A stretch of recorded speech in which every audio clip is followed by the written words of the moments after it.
अस्सलाम वालेकुम। तो आप सब कैसे हैं? मैं भी अल्हम्दुलिल्लाह बहुत ठीक। और 18 को मेरा सी सेक्शन हुआ था, 18 हफ्ते वाले दिन, 18 अप्रैल।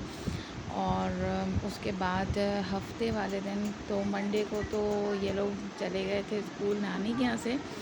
और उसके बाद जो है इनका था वेडनेसडे को पेपर। तो मंडे को ही बच्चे मेरे पास आ गए थे। और उस दिन बारिश का भी माहौल था, और बारिश का माहौल तो पहले 17 से कहा था, लेकिन मेरा 18 को सी सेक्शन था। तो मैंने दुआ मांगी थी, अल्लाह मियाँ मैं खैरियत से फ़ारिग होकर आ जाऊँ, फिर बारिश हो।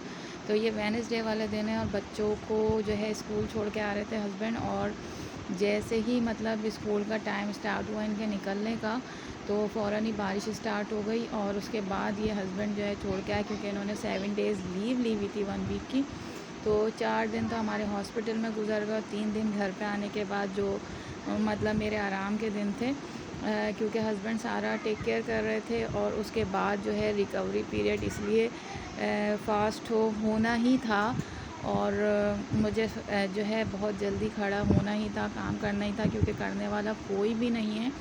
और मेरी डॉक्टर ने मुझे कहा कि आप बड़ी हो गई हैं और अब आप समझें कि आपको ही करना है। तो अल्हम्दुलिल्लाह पहले बच्चे से मैंने ही किया है सी सेक्शन, मेरे 4th हुए।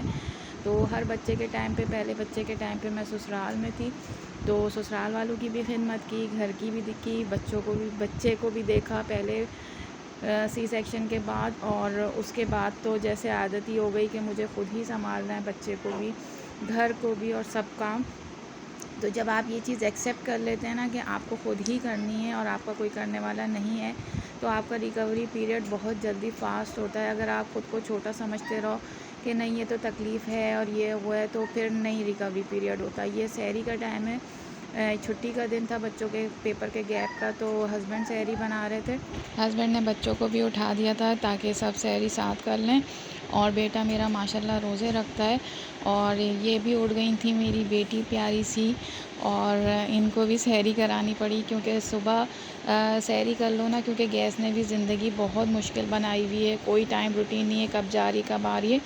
तो मैंने बस सहरी में जो है ये फेनिया ले ली थी थोड़ी सी। और डाइट आपकी अच्छी होनी चाहिए, लोगों का नहीं सुने कि ये नहीं खाओ वो नहीं खाओ, सब खाओ, आप सब खाओ, लेकिन किसी को बताओ नहीं कि आप क्या खा रहे हो। मैंने बासी रोटियां भी खाई हैं सी सेक्शन के बाद। और मतलब बासी रोटियां इस सेंस में कि मैं पका नहीं सकती और कोई पकाने वाला नहीं है, तो मैं फिर मंगा के उसको फ्रिज में रख लेती हूँ, और फ्रिज में से तल के मैं उसको खा लेती हूँ। तो अल्लाह का शुक्र है कि अल्हम्दुलिल्लाह कोई प्रॉब्लम नहीं है। आपको मेडिसिन टाइम पे लेनी है, आपको जो है ये एक्सेप्ट करना है ज़हनी तौर पे कि अब आपको ही करना है। जब आपको ही करना है तो आपका रिकवरी पीरियड बहुत जल्दी होता है।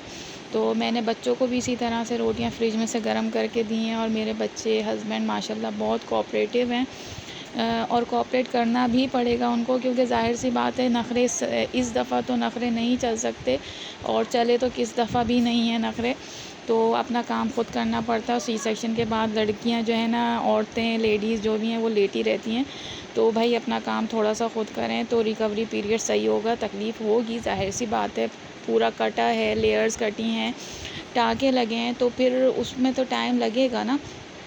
लेकिन अगर आपको छुई मुई बन के रहना है कि मासियाँ काम कर रही हैं और आप लेटे रहें, तो आपको तो 3-4 महीने आराम से आप रेस्ट करें भाई। लेकिन मेरे पास इतने नहीं था कोई करने वाला, तो मुझे तो जल्दी खड़े होना ही था। और अल्हम्दुलिल्लाह मैं कर भी रही हूँ। यहाँ पे जो है हस्बैंड घर पे थे, तो उन्होंने जो है फ्रूट चाट और ये सब चीज़ें वही बना रहे थे, बर्तन भी वही धो रहे थे।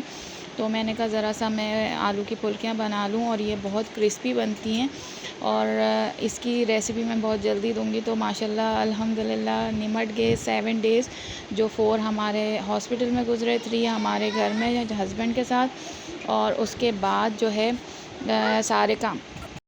तो बस इस तरीके से। और डाइट में मैंने जो है टाइम पे बस खाना खाएं, कोशिश कर लें, क्योंकि मैं भी टाइम पे नहीं खा पा रही। तो अल्हम्दुलिल्लाह बस अल्लाह का नाम लेके और चल रही हूँ, क्योंकि मुझे पता है मुझे घर को भी देखना है, मुझे बच्चों को भी देखना है। तो मैंने ये चीज़ एक्सेप्ट करके आगे बढ़ रही हूँ। तो अल्लाह मेरा जो है बहुत मदद कर रहा है, अल्लाह का बहुत शुक्र है, बहुत शुक्र है। क्योंकि 4th है, तो 4th में बहुत ज़्यादा टाइम लगता है रिकवरी के लिए। लेकिन ज़हनी तौर पे अगर आप ख़ुद को एक्सेप्ट करा लें कि आप ठीक हैं, आप कर रहे हैं और आपको तकलीफ़ बर्दाश्त करनी है थोड़े दिन के लिए, जो तकलीफ़ मतलब है अब उसको बर्दाश्त करना है, उसको बर्दाश्त करते हुए आपको आगे चलना है, तो आपके लिए वो तकलीफ़ आसान हो जाएगी। अगर आप उसको कहो हुई तो फिर बहुत मुश्किल हो जाएगा। छठी वाले दिन जो है हमने अपनी बेटी के माशाल्लाह से बाल खुद उतारे और दोनों हम हस्बैंड वाइफ ने, क्योंकि हम बहुत डर रहे थे 3 सी सेक्शन के टाइम पे, तो मतलब बड़े बच्चों के टाइम पे हम बहुत डर रहे थे, तो हम बुला के लाते थे मेरे हस्बैंड जो है नाई को। और इस दफ़ा हम लोगों ने कहा कि हम खुद ही करते हैं और मैंने हस्बैंड के अंदर कि नहीं होगा, मैंने कहा ट्राई करके देखते हैं, अगर नहीं हुआ तो फिर आप नाई को बुला लेना, आप उसको लेके आ जाना, क्योंकि वो मुझे छोड़ना नहीं चाह रहे थे, क्योंकि मेरी तबीयत बहुत अप डाउन चली है शुरू में, मतलब 10 डेज़ तो बहुत टफ़ रहे मेरे घर पे आने के बाद, बहुत ही टफ़ रहे, क्योंकि मुझे सांस नहीं आता था, नीचे का हिस्सा ऐसा लगता था कि मेरा बिल्कुल काम करना छोड़ दिया है, मैं बहुत मुश्किल से पकड़ के खड़ी होती थी और मुझे बस रोना आ जाता था कि मैं मतलब क्या हो गया मेरे साथ, क्या मैं कर रही हूँ। लेकिन मैं अल्लाह से मदद मांगती थी कि अल्लाह पाक मेरा कोई करने वाला नहीं है, मुझे जल्दी से रिकवर कर दें। तो अल्लाह का शुक्र है, अल्लाह का बहुत शुक्र है कि तकलीफ़ मेरे अभी भी है, बहुत मुश्किल से काम होता है। अभी भी मुझे ऐसा लगता है जैसे मेरा नीचे का हिस्सा जब मैं ज़्यादा खड़ी हो जाती हूँ, जैसे मेरा लोअर एब्डोमेन और मेरी टांगें वो सुन्न हो जाती हैं। लेकिन जब आपका कोई करने वाला नहीं हो तो आपको खुद करना पड़ता है और अल्लाह का शुक्र है कर लिया। और अभी भी जो है सिर्फ 22 डेज़ हुए हैं फुल सी सेक्शन को, लेकिन जो है अल्हम्दुलिल्लाह हर डे जो है रिकवरी पीरियड है, क्योंकि मैं कोशिश करती हूँ कि मैं पहले अपना ख़्याल रखूँ, क्योंकि मैं सही रहूँगी तो ही मैं बाकी सबको देख पाऊँगी। ये मैंने बहुत मुश्किल से, क्योंकि पराठा बनाया था देसी घी का, क्योंकि मुझसे आटा नहीं गूँधा जा रहा था, हस्बैंड ने आटा गूँधा और मैंने बहुत मुश्किल से पराठा बेला, क्योंकि मेरा बहुत दिल चाह रहा था। मैं बाहर की रोटी खाते खाते ना थक गई थी। तो इसके बाद बेल तो लिया था मैंने पराठा, लेकिन इसके बाद जो मेरे तकलीफ़ हुई है ना, तो भाई एहतियात भी करें, काम करें, लेकिन एहतियात भी करें। जब डॉक्टर ने आपको मना किया है 3 महीने तक आटा नहीं गूँधना, रोटी नहीं बेलना, तो फिर नहीं करें। यहाँ पे मैंने बकरे की कलीजी बना ली थी और जो काम भी था वो ख़ुद ही करना था। और फुल डाइट प्लान मैं आपके साथ बहुत जल्द शेयर करूँगी। अगर आपको मेरा व्लॉग पसंद आया हो तो लाइक एंड सब्सक्राइब ज़रूर कीजिएगा, मेरे चैनल को जल्दी सपोर्ट दें। और जिन्होंने सब्सक्राइब किया उनका बहुत शुक्रिया। मिठाई हम लोगों ने बाँट दी थी। फिर मिलेंगे इंशाल्लाह। अल्लाह हाफ़िज़।